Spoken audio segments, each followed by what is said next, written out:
Life in Christ. We have reached the sixth commandment. Thou shalt not commit adultery. There's a lot of material here to cover.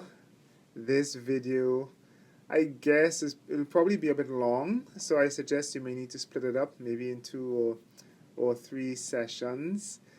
But, well, let's dive in. Our class on the sixth commandment, thou shalt not commit adultery, we will divide into 5 sections. First, we'll talk about the value of family and friendship. So that's on what we find on the positive side, okay, of do not commit adultery, is that there's a value at stake, right? That's family and friendship. Secondly, we talk about the complementarity of the sexes and the institution of marriage, again, looking at the realities that are on the positive side of this commandment.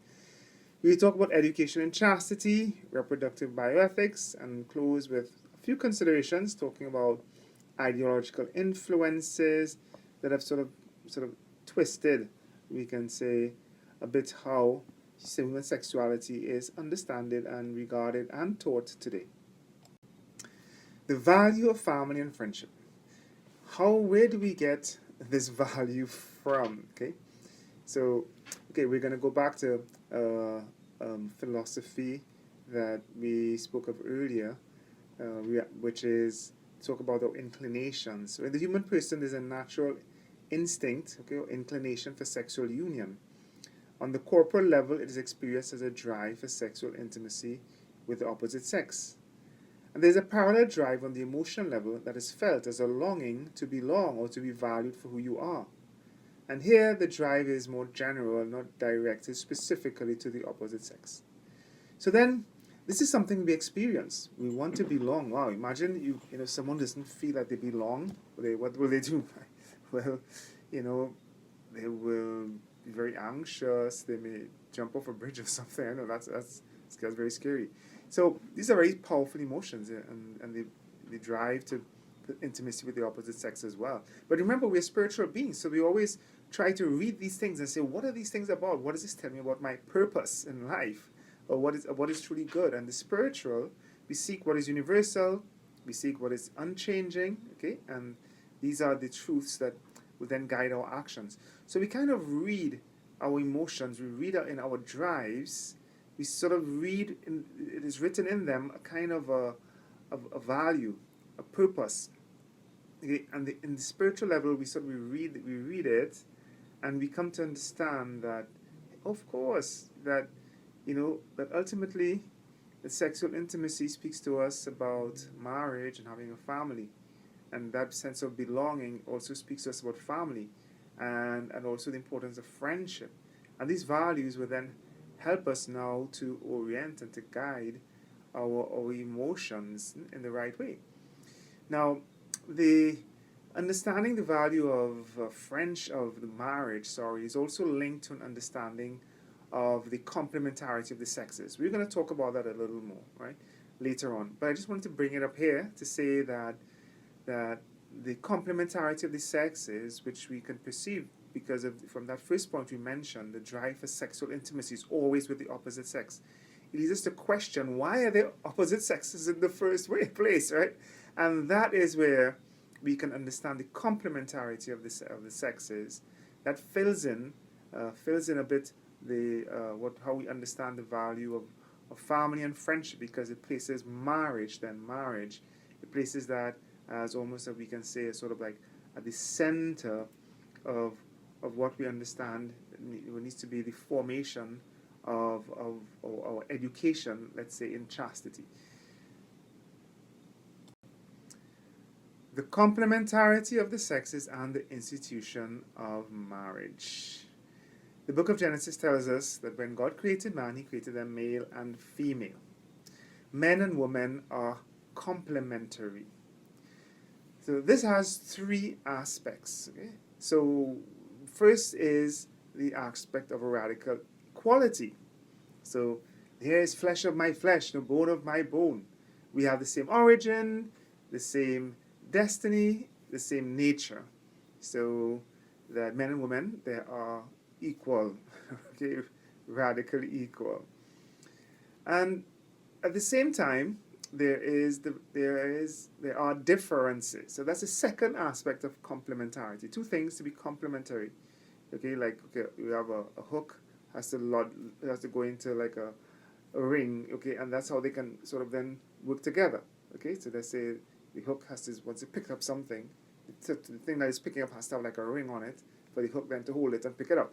Okay, so there are differences uh, between men and women. What are some of these differences? Well, okay, a lot of research has shown that the male brain, for example, has stronger front to back connections and is optimized for motor skills, right? So basically saying that men are problem solvers. Their bodies also and their psyche are oriented to solve problems, but using aggression, so in an aggressive way, okay? Either as an individual or setting up hierarchies as a group to solve problems. The female brain is different. The female brain has stronger side to side connections that are optimized for intuitive thinking. So, in other words, then we say that women are more people oriented. Okay, that this side to side thinking, it means then that women are more into connectivity with other people. Okay, on different levels, but also in terms of the emotional level. So they want to have others with them, sort of having shared experiences, things that their brains are optimized for. Their bodies and their psyche are geared to that emotional connection as well, to build bonds of union, to sort of build confidence in others, to make others feel affirmed, feel strong in mind, in body, and spirit, and so that have that confidence in themselves to do something. Okay, right. So, so these are some differences. Okay. The third aspect of complementarity is the idea of a common purpose. Right. So then, a man and a woman come together for what? For have a family. The two shall become one flesh. That's what the book of Genesis says. So in the context of having a family, it's easy for us to see how the differences work together. So, for example, you can see that the men then channel that aggression. Okay, remember they say we solve problems aggressively. They channel that now to protect and provide, to solve problems, to protect and provide for their family. And as the head of the family, so we consider them to be the head of the family, the man, but as the head in the sense that the head, the head kind of is like what sticks out from the body. Well, it's like that. It's what sticks out, okay, into society. Okay, so that the man is the head of the family in that sense, in that he has to work together. That problems solve with the rest of the world to provide for and care for his family. So in that sense, we say that he's the head. The head sticks out. So the man, so as the head of the family, so the man would feels a sort of a very important sort of responsibility to prepare his children to participate in society. Woman, for another example, okay, that was an example about how common purpose works, how the differences work for common purpose. Well, for the women, we can say that they can channel that emotional connection we spoke about. The women channel that to bring out the best in others, in their family members, to strengthen them and build their self-confidence. So that we can see how that common purpose of having a family, we can see how the differences sort of work together. So this then brings us to make a very important affirmation, which we stated already before in the fourth commandment that we come back to, which is the institution of marriage. Okay, the institution of marriage. And so marriage is an institution that was foreseen by God in his wisdom to carry out in humanity his divine plan of love. That is very clear in the teachings of sacred scripture. And when our Lord tell them that the two become one flesh, and they said, well, what about divorce? And he said, no, it was not so from the beginning. And then so they went on to say, well, but what, but can how is this? How can this be? And our Lord said, no. If someone leaves, a woman who leaves her husband and goes with another commits adultery, and also works the other way around. Okay, so we are saying that marriage is an institution that is foreseen by God to carry out in humanity His divine plan of love. It is how does marriage arise? It is because the two persons are free. Marriage is born from a personal and irrevocable consent of the spouses. Okay, so you say, I take you to be my wife. I accept this. I consent. So the essential properties of marriage then become two, which will be that the unity, which means one, which means the unity, which means that there are two persons, okay, and the indissolubility.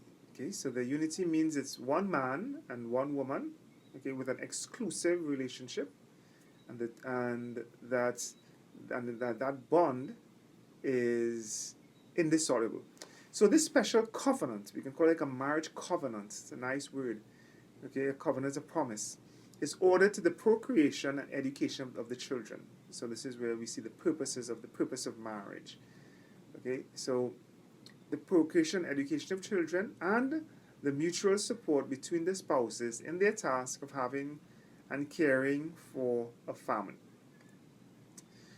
Marriage is also a special kind of friendship, which is interesting, between a man and a woman. Married life always will be strained and stunted if elements of a close friendship are lacking. So preparing for marriage is also means helping people to prepare to be, to learn how to have friends.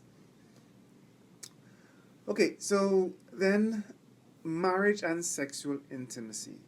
Marriage, another feature of marriage is that given that one flesh union, marriage is, and the fact that it's oriented towards having a family, marriage is characterized by the sexual act that mirrors the aims of marriage. Okay, so that in sexual intimacy is oriented towards the procreation of kids and also the mutual support, right? And having a family has the same goals. Okay, so we can see that intimacy mirrors the aims of marriage.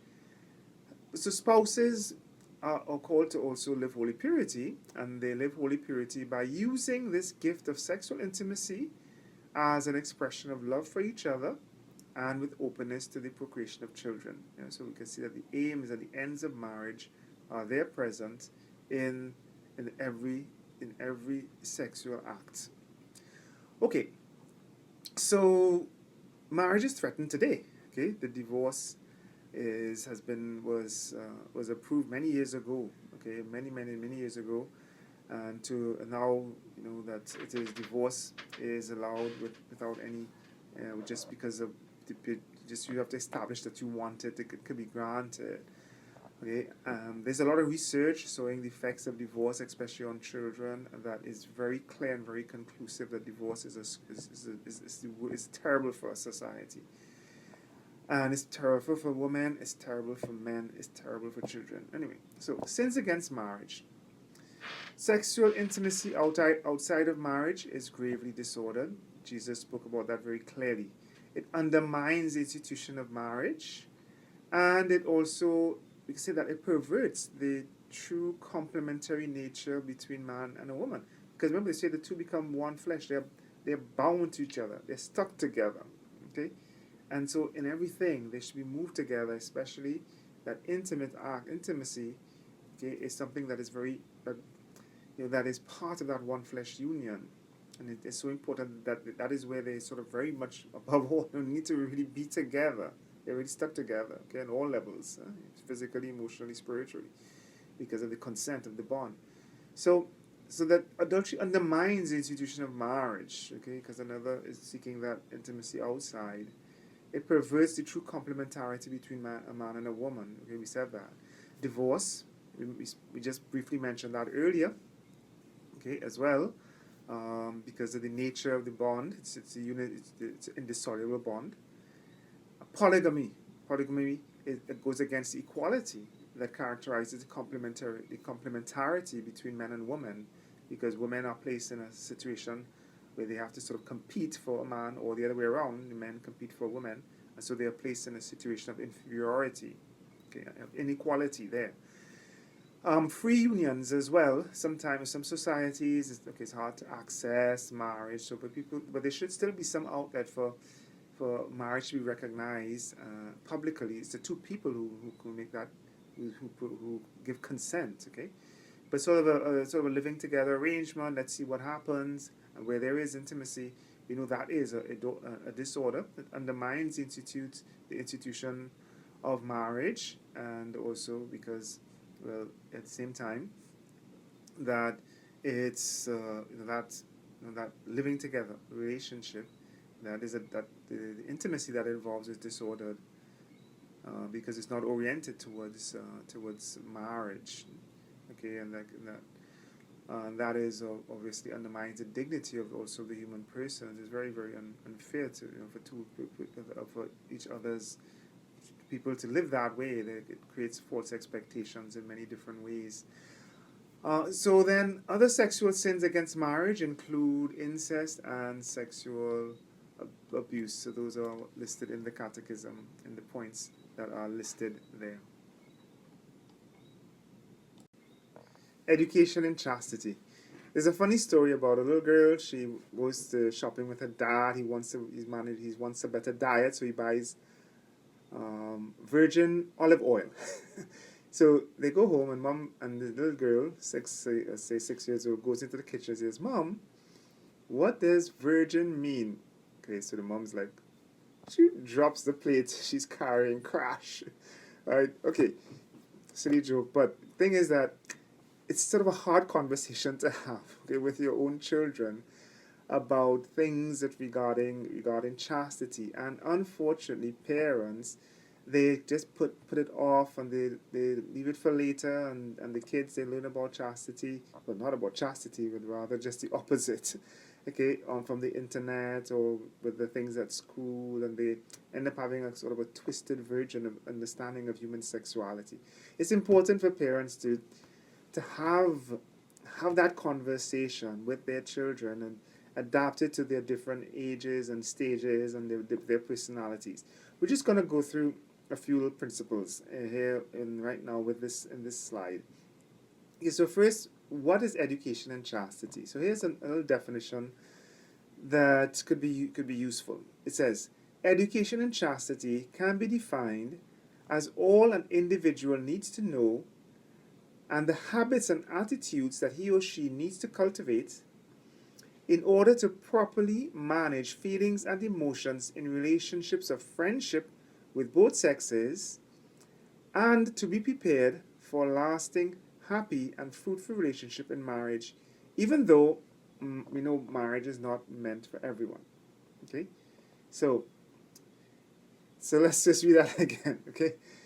Okay, what this is saying is that education and chastity, it has to do with many things. Okay, so that unfortunately, again, that when we hear about education and chastity, that there's a lot of talk about, okay, that how to avoid occasions of sin, and how far can you go, and things like that. Okay, well, okay, education and chastity is much, much, much more than that. Okay. It's habits, attitudes that you need to cultivate from birth, right? To manage feelings and emotions. So remember the example we gave again with the engine, braking system, steering system, GPS system. We have to manage. Okay, we have to have all these things in place. Okay, manage those feelings and emotions in the context of relationships, of friendship, because it has to do with affectivity, with affections, and affections can be with both sexes, okay, and also, and then, well, I wouldn't say just also, but above all, to be prepared for a lasting, happy, and fruitful relationship in marriage. So marriage is sort of we want to put as our centerpiece for understanding what we're about with education and chastity. So let's go down through just a few principles, looking at, we said that conversation is age specific. Let's just take a look at sort of where children are at different ages, so as to understand a little bit what that conversation needs to look like. 0 to 6 years old. Here, then, education in chastity tries to home in on neurological foundations. So then, there are parts of the brain related to affectivity and which develop from the 0 to 6 years old. Remember, a baby is born not fully developed like other animals. Our brain continues to develop after birth. And so then, so that the part of the brain related to affectivity, it develops through interactions, especially with the mother in particular. Okay, 7 to 11 years old. 7, that's what period we can call latency. In other words, the sexual drive is dormant. It is there we see that young boys and girls, they form their sexual identity, and they also assimilate fundamental goods related to chastity. Okay, so for example, the idea of biology, right? That boys and girls have a different biology. Okay, in terms of their reproductive organs, and also that they need to understand that it goes much further, that boys have different brains. There's a boy brain, boy bone structure, boy immune system, boys have a different liver, okay, all these things, right?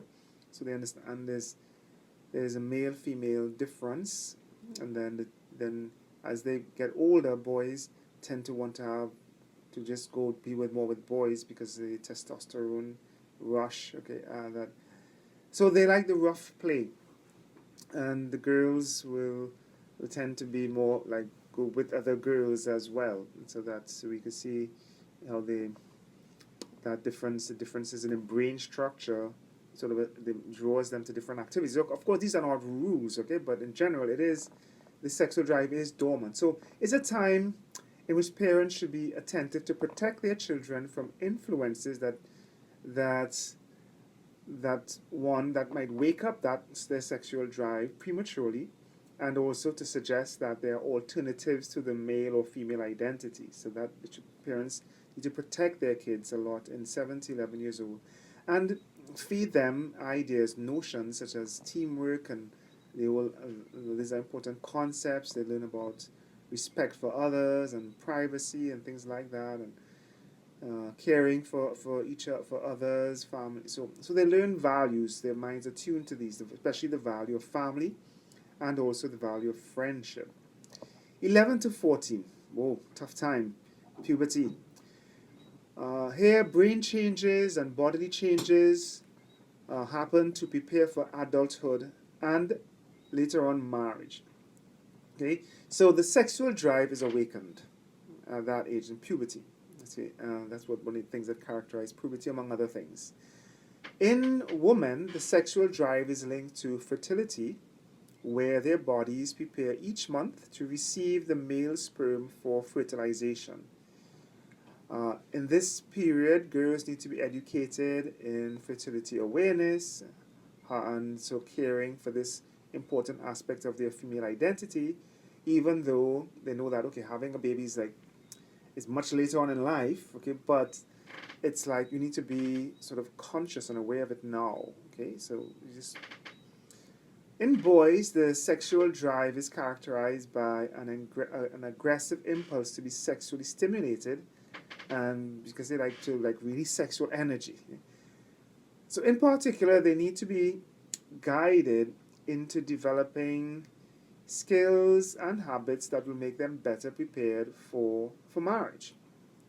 So in this period, boys need to be helped to have self-control, so that testosterone rush, and it sort of links that curiosity. They have to exercise self-control, so they have to channel that energy away from harmful behavior, like addictions to pornography, masturbation, like these things that can easily take root at this age, because of the ease of access to pornography on the internet, and also in the social media and so on. So young boys need to learn and value self-control, and to be challenged to develop many new skills because their brains are attuned to do that. Skills that they will need later on to be more independent and to support a family, to have and to welcome children and to be able to deal with them and raise them, okay, in a proper manner. Before moving on, just to highlight again how important it is for parents to take initiative in having conversations with their children, and to say that from puberty, the style of the conversation changes, okay, so that parents now, the children, that they want things to be discussed with them rather than be told what to do, and that's very, very important. So the parents are, in a way, it's kind of like a friend in the way they speak to them, and how free they feel that they can just go and talk to their parents about anything. Um, Faith is also important for the struggle to be chaste. And during the teenage years, young people should know that their bodies are temples of the Holy Spirit, and that frequent confession, together with devotion to Our Lady, are effective means to live holy purity. Right. Close the parenthesis. 15 to 18, late adolescence. Time of emotional maturing, hopefully, and the children feel a desire for independence. So in this period, boys and girls need to be helped in dealing with and making friends with the opposite sex. So, as a boy, how should I deal with a woman? As a girl, how do I deal with a boy? And they need guidance about this, and also in making decisions that will affect their readiness for marriage. And part of that is also their careers, their social life. So that idea that their marriage is a little closer on the horizon than when they were 11 years old is something that is very, very important, because they are making decisions about their careers, which is important then for being able to be independent, to have a family, about social life, so developing social skills, that friendship with the opposite sex, which is important for marriage, because part of marriage is friendship, so that marriage then is closer, and that sort of shapes a bit our whole strategy for educating in chastity. 19 plus. Okay. Okay, I have a note here saying that education about STDs and other risks involved in being sexually active supports the importance of waiting for marriage. Okay, so that is very important, it's very impactful when young people get that idea that they need to wait, for that it's the harmful effects of having big intimate relationships before marriage is very harmful and very destructive for their future life as a couple. Okay, 19 plus. Okay, at this age, then the young men and women, we can't call them really children anymore, they are psychologically oriented towards professional advancement and stable relationships. So it's a period for deeper formation in the anthropology and theology of marriage and the family. It is seldom wise to have that there be any romance at all in a relationship before this stage, precisely because marriage is still, let's say, nowhere on the horizon. Okay, not really anywhere on the horizon. They don't have a job. They're not independent. They're just learning how to develop certain basic skills. And so, if marriage is nowhere on the horizon, then neither should romance be. Okay, as marriage gets closer on the horizon, which is on the 19 plus, well, here then we can see that that there's that relationship between a boy and a girl can kind of there could be an interest in romance, and it's a certain, let's say, in simple ways that romance can be present in their conversations, in the way that they initiate the beginning, let's say, okay, of romance. It's there, can be present, because that they are sort of not far from marriage at that stage. So, but they need to be formed more deeply in understanding the anthropology and about marriage and the family and the seriousness of that. So, what are some sins against chastity or sins against holy purity?